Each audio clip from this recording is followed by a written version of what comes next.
Hey, I'm Nick with Moto-Fied in Milwaukee, Wisconsin. I'm working with Build Moto to help teach the students how to lace in a 19-inch rim into their stock Himalayan 450 hub. So stick around and watch this video.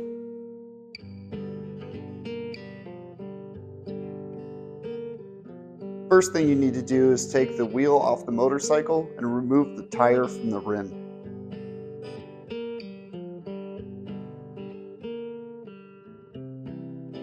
Remove the rotor with a 5mm Allen.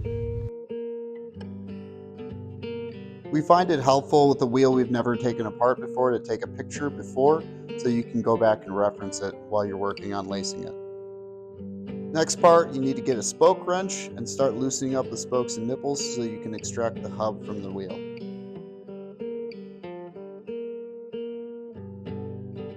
There is two different lengths of spokes supplied in this kit. One is for the outer hole being longer, other is for the inner hole being shorter.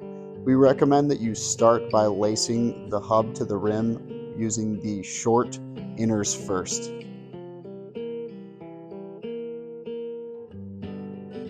Once all the inner spokes are installed, install the outer ones, and then you can flip the wheel and do the same thing on the other side.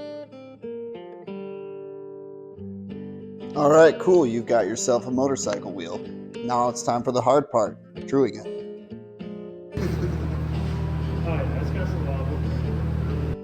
All right, so I wanted to do a quick explanation of how to true a wheel. It is a bit of a lengthy and tricky process, so I'm going to do my best to explain it in a short period of time. First thing you want to do is get this thing on a truing stand.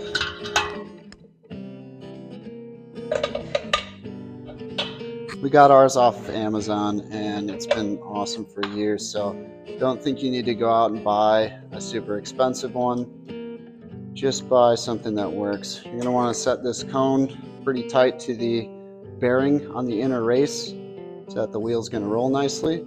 And then I always put a little bit of tension on this one so that the axle doesn't spin itself. Next thing you need to do is you get a dial indicator. Also, I bought this off of Amazon, and it's got a magnet block on the bottom. So you stick that to the truing stand somewhere. It can be either up here or down here. And then you're going to set this perpendicular to the edge of the rim.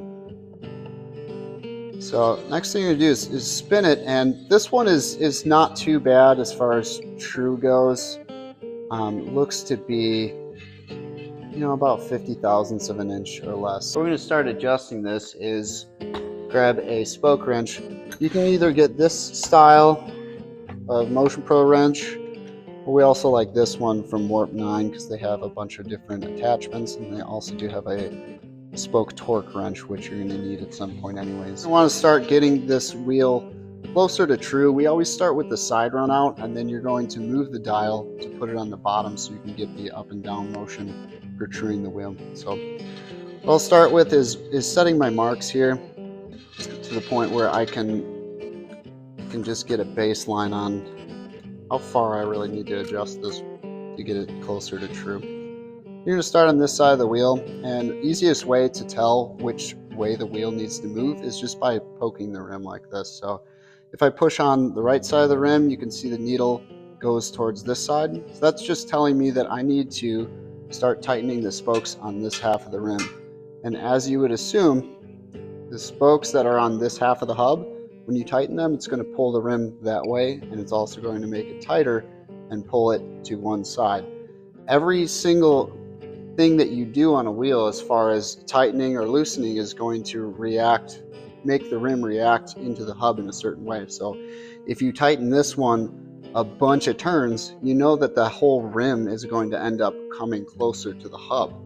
So you want to be observant about what you're doing on the wheel and just kind of be very mechanical with your actions. You can also move the rim to one side by loosening rather than tightening. So here's a good example of that is you can see that this needs to go this way. You can loosen the spoke that's in the middle and the gauge will still drop down. And then you can move to this one and tighten that one to get the wheel to move over. So usually once I get it within a decent amount maybe I'd say at the most 50 thousandths of an inch, it's time to move this thing to the bottom of the rim so you can start working on that up and down run out. You're going to watch the gauge, and this is actually a pretty good example of a wheel being out for the up and down run out. So we'll set one stop about here. Let's see where it ends up. There.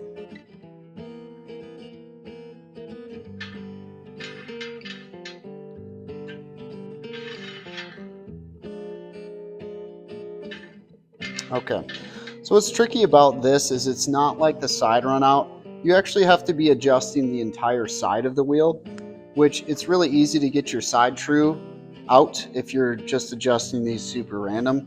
So you need to be extremely methodical about this, and you need to be able to adjust the entire side of that rim really evenly. So you're going to want to count your turns and do everything just about the same for each side. So you see in here by this dial, you'll notice that it's either going to be one of two ways. It's going to be out this way or closer to you. So the same thing, I always use this trick by pushing on the rim, and you can see which way that dial needs to go to get towards that center. So if I push on it, that means that the spokes on this side from about here to here, this whole part of that rim, this all needs to get tightened. Thing is that you don't want to make the rim too tight, so what I'll do is go on the opposite side of this, and I will loosen all of these up, move to this side, and tighten all of these up.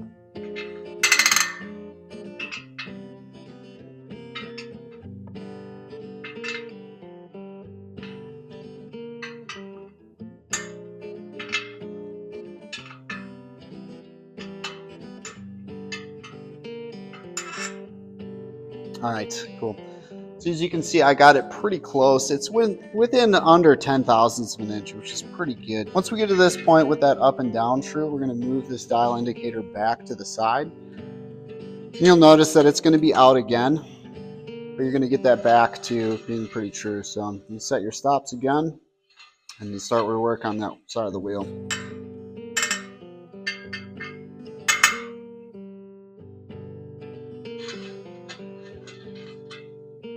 So that's pretty good for that one.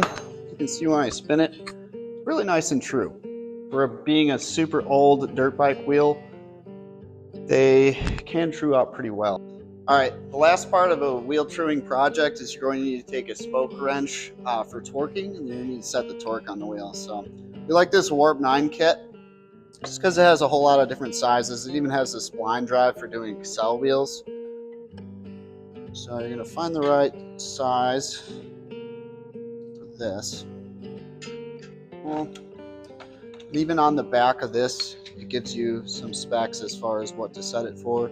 They say from 44.25 to 53.1 inch-pounds for a dirt wheel. So I like to set it to roughly 50.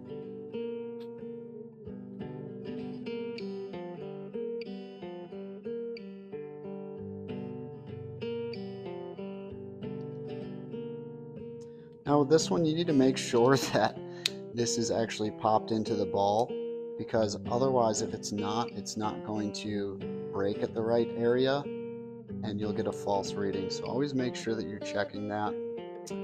From here, I always like to start at one of the holes. You can actually make a little bit of a mark on the rim just so you can remember where you started.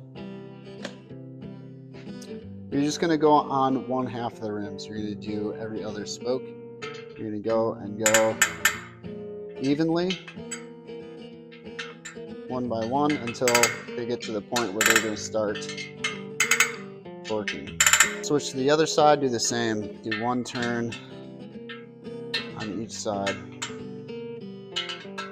All right, once you've got the wheel pretty well tightened all around, you've done it evenly, you should get to the point where all of them are clicking like that. Really nice and true.